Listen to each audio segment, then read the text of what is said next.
Okay, so ang pag-uusapan natin ngayong araw ay yung ano ang mangyayari sa iyong labor case kung ikaw ay walang ebidensya or kapos o kulang ang iyong ebidensya. Madidismiss ba yung kaso mo? Ang kaso mo ba ay talo ka na? Or kung ikaw naman si employer, magbabayad ka na ba? No? Yung mga ganon. Ano ang mangyayari? Yan ang ating pag-uusapan, and of course I will present to you yung mga tinatawag na burden and presumption, yung interplay niyan sa kakulangan sa ebidensya. And I hope ma-upload ko itong ginawa kong table. I'm gonna show you yung table ng sa aking laptop screen on burden and presumption. Baliktad lang yata, pero ipipicturean ko yan para meron kayong guide, and you can use also. So in the meantime, basahin muna ninyo ang ating YouTube rules.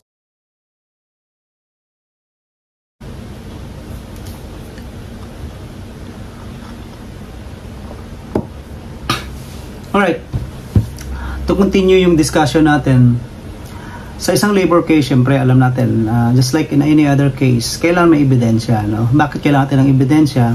Sa napakarami ko ng videos, pinaliwanag natin na ang ating mga maestrado, we're talking of judges in regular trial courts, labor arbiters in mga sa ating labor cases, no? And meron tayong mga iba pang arbitration officers sa ibang agencies ng gobyerno na merong quasi-judicial powers. Pag sinabi mo quasi-judicial, quasi parang judge din, parang judiciary din yung proceeding. It's just that it's more of an administrative case, no? Ibig sabihin, wala yung mga inuupo na testigo, ini-examine din direct examination, cross-examination, direct, redirect, recross, mga ganyan. Walang ganun yun.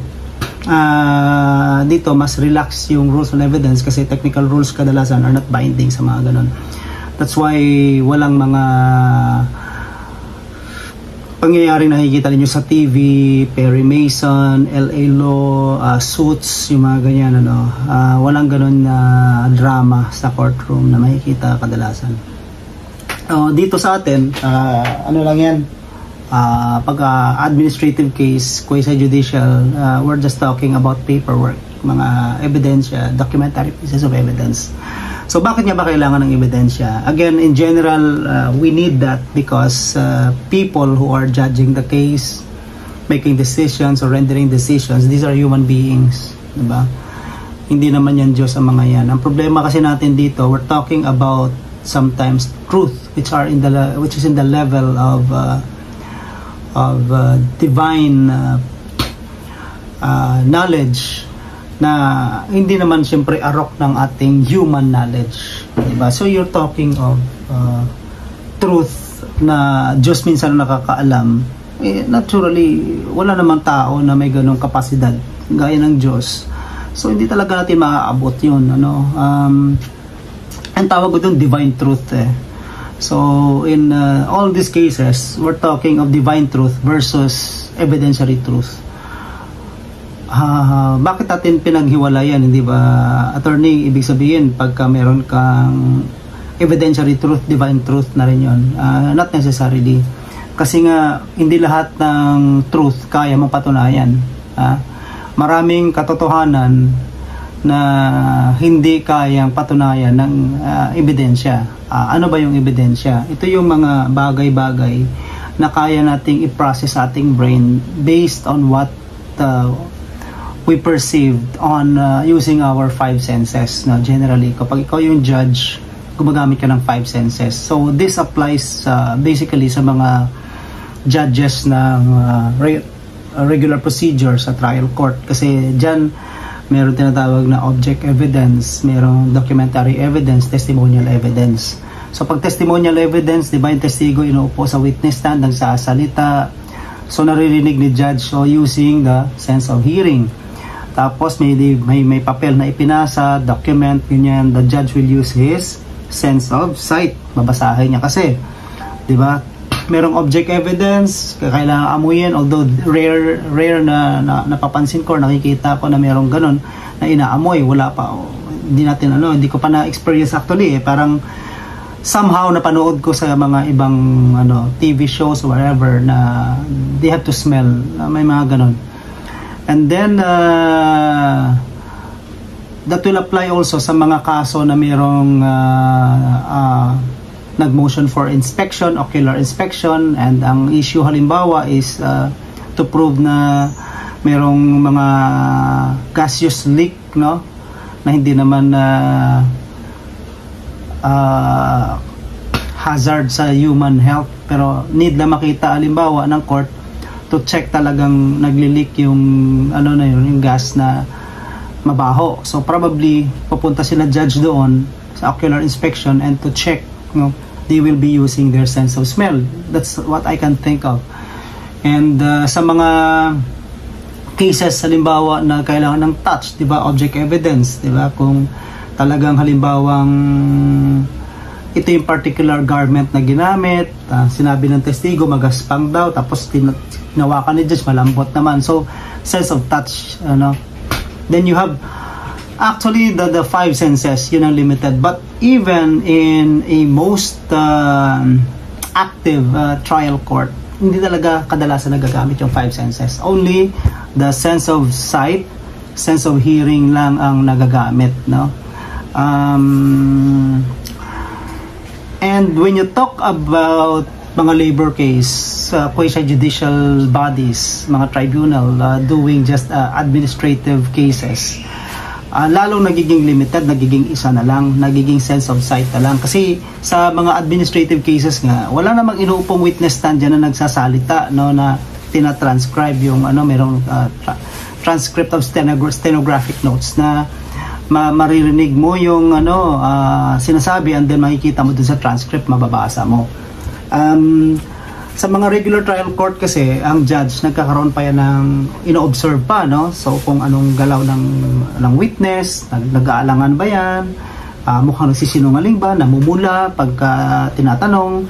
So yung mga ganun, merong observations sa pero hindi nangyayari yun sa labor case kasi ang testigo naman hindi naman talaga inuupo sa witness stand. So if you happen na makapunta ka doon sa opisina ng labor arbiter, wala ka naman makikita talaga dyan na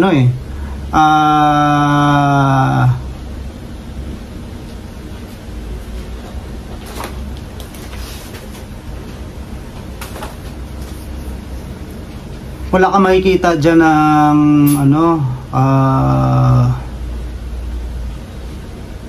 wala ka makikita dyan na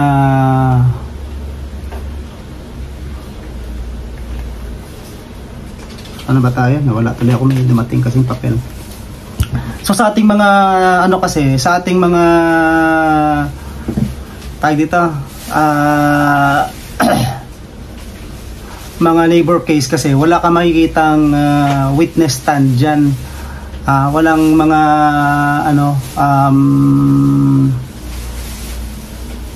upuan na inuupuan witness stand. You go to a labor arbiter's office, hindi mo makikita yan.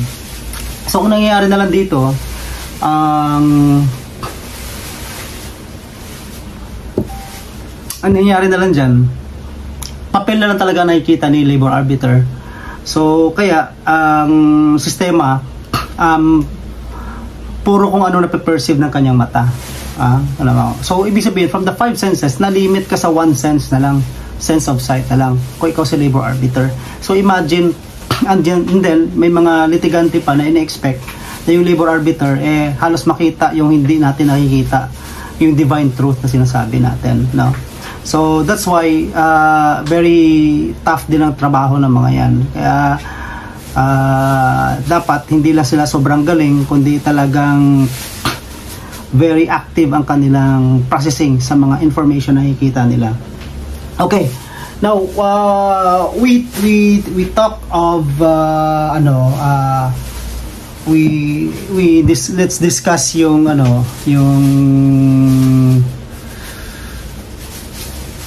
tawag dito, let's discuss itong burden and presumption. So kasi sabi natin, pag walang ebidensya, nagkakaroon ng dito na papasok yung mga presumption and burden. Kasi ito yung pang-supplement para ma-resolve lang yung kaso, sabi ng ating batas. Dapat, pag walang ebidensya, ito ang magiging presumption. Unless mayroong evidence na i-present para ma-overcome yung presumption. Ang mga presumption natin dito, disputable presumption ang tawag dito. Kasi ang ibig sabihin, kapag itong presumption na to, hindi kinontra ng ebidensya, magiging conclusive na to. Pero pag may ebidensya, pwede mabaliwala yung presumption na yan. So, example, sa unang presumption natin, sa part ni employee, ang presumption sa kanya na entitled siya sa wage niya, entitled siya sa 13th month niya, entitled siya sa SIL niya or Service Incentive Leave, entitled siya sa SSS, PhilHealth, Pag-ibig, at saka final pay. At in terms of 30-day preventive suspension, maximum of 30 days lang yan. And entitled, ang termination, kung na-terminate siya, is always illegal, no? Yun ang presumption. So para makontra yan, si employer naman, halimbawa sa wage, sabihan natin, ang presumption dyan, si empleyado entitled sa wage yan. Pag empleyado, siyempre, pumasok yung araw na yun, entitled sa wage yan. So pag sinabi ni employer na, hindi, patunayan niya na absent. Pag sinabi niya na binawasan niya, patunayan niya na meron tardiness, merong undertime, etc. Okay, presumption ng 13th month pay in favor of employee. Paano ma-deny ang 13th month pay? Patunayan ni employer na less than 1 month kasi required ng ating 13th month pay law na naka 1 month si employee. O paano kung halimbawa binawasan ng 13th month pay? I-prove na merong mga deductions on account of absences, etc. No? Sa service incentive leave naman, pag dininay ni employer, kailangan magbigay siya ng patunay na sa kanya ang burden to prove na less than 1 year si employee, kaya dininay niya. Kung may deductions, patunayan niya na mayroong mga absences, mayroong hotel, nagamit na, etc. No? Sa mga SSS, PhilHealth, Pag-ibig naman, patunayan niya na hindi niya empleyado yan.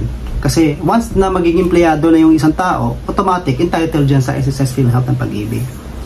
Final pay. Ano ang ang presumption? Entitled ang empleyado na umalis na sa kumpanya sa kanyang final pay. Kung sinasabi ni employer na bawasan, patunayan niya yung mga deductions.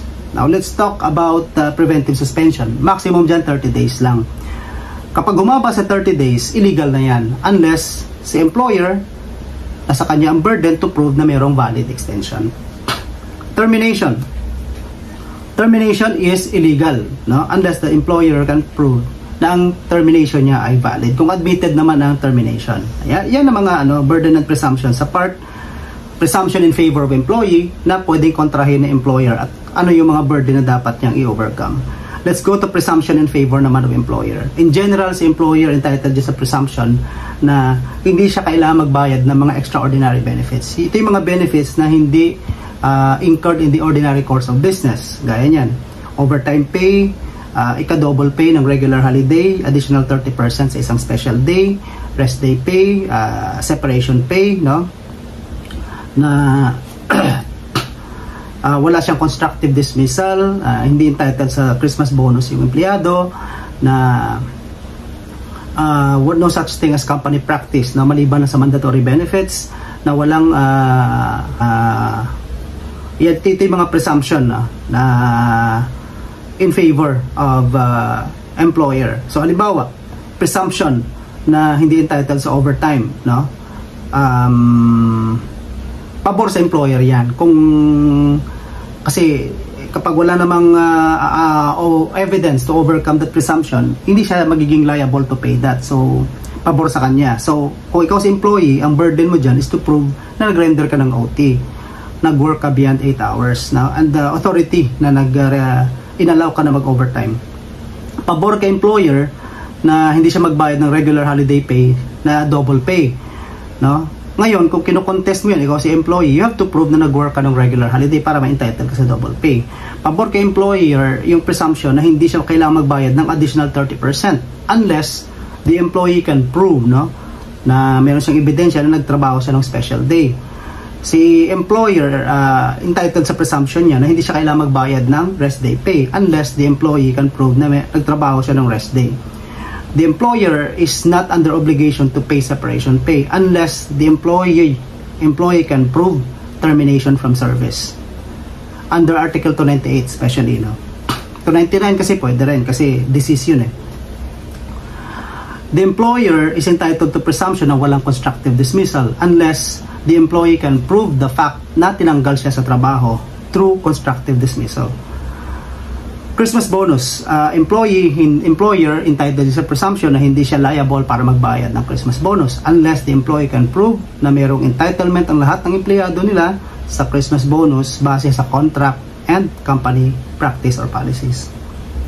The employer is not under obligation to pay benefits based on company practice unless the employee can prove na mayroong ganong company practice based on policies, contract, etc. or mga naka-written na practices, memo, mga ganyan. Abandonment, no? Kalimutan niyo yung contract kasi hindi kasali yan sa kuning binanggit ko. Ang employer ay entitled sa presumption na si empleyado ay dapat pumasok sa trabaho, no? May duty to come to work. Ngayon, kapag si empleyado naman sinasabi niya na wala na siyang obligasyon na magtrabaho, kailangan niya magpatunay ng magbigay ng patunay na mayroong just reasons kung bakit hindi siya kailangan pumasok ng trabaho. So yun ang mga basic presumptions and burden na nag-interplay, no, sa kadalasan sa mga labor situations, employer-employee relationship. So yan na muna ang ating discussion, and let's continue this burden presumption discussion sa other videos natin kung may kailangan pa tayong idagdag. And in the meantime, that ends my video, and I hope to see you in my next video. Thank you and God bless.